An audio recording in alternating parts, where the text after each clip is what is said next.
Hello guys, അങ്ങനെ ഒരു കോയമ്പത്തൂർ വരെ ഒന്ന് പോയിട്ട് വരാം. എന്താ കാര്യം എന്ന് പറഞ്ഞാൽ ഫ്രണ്ടിൻ്റെ ചേച്ചിയുടെ കൂടെ ബർത്ത്ഡേ ആണ്, അതിന് ഡ്രസ്സ് എടുക്കാൻ പോവാണ്. കോയമ്പത്തൂർ പോകുന്നവരുണ്ടെങ്കിൽ നോക്കണം, എന്തായാലും വഴി റോഡ് വർക്ക് നടക്കുന്നുണ്ട്, വഴി മാറിയിട്ടൊക്കെ പോണത്. അപ്പോൾ ഭയങ്കര ട്രാഫിക്കും കാര്യങ്ങളൊക്കെ ആയിരുന്നു. അങ്ങനെ നമ്മൾ കോവൈപ്പത്തൂർ ജോയിൻ്റ് ആയിട്ടാണ്. ജോയിൻ്റ് ആയി അവിടെ നിന്ന് അങ്ങനെ കയറി ഇതാണ് ഉക്കടം ഫ്ലൈ ഓവർ എത്തിയിട്ടാണ്. ഫ്ലൈ ഓവറിന് അങ്ങനെ കയറി ജസ്റ്റ് അങ്ങനെ തന്നെ എല്ലാവരും ഒന്ന് കറങ്ങിയിട്ട് നേരെ നമ്മൾ പോത്തീസിലേക്കാണ് പോകാൻ പ്ലാൻ ചെയ്തിട്ടാണ്. അപ്പോൾ അങ്ങനെ പോത്തീസ് എത്തിയപ്പോൾ വണ്ടി അതിന് അണ്ടർഗ്രൗണ്ട് കയറി ഒന്ന് പാർക്ക് ചെയ്തു.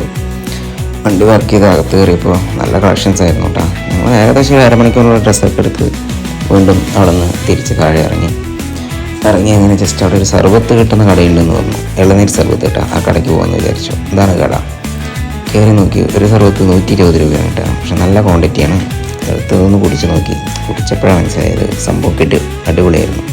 അതെല്ലാം കഴിഞ്ഞ് അവിടെ നിന്ന് അങ്ങനെ ഇറങ്ങി ജസ്റ്റ് വരുമ്പോഴാണ് നമ്മളൊരു ട്രാവലർ വണ്ടി കണ്ടത്. അതിൻ്റെ രജിസ്ട്രേഷൻ കണ്ടപ്പോൾ DD രജിസ്ട്രേഷൻ ഏതാണെന്ന് അറിയണമെങ്കിൽ ജസ്റ്റ് കമൻറ്റ് ചെയ്യാം കേട്ടോ. അപ്പോൾ വീഡിയോ ഇഷ്ടപ്പെട്ട ഉറപ്പായിട്ട് ലൈക്ക് ചെയ്യണം, മറക്കാതെ സബ്സ്ക്രൈബും കൂടി ചെയ്യണേ. ബൈ.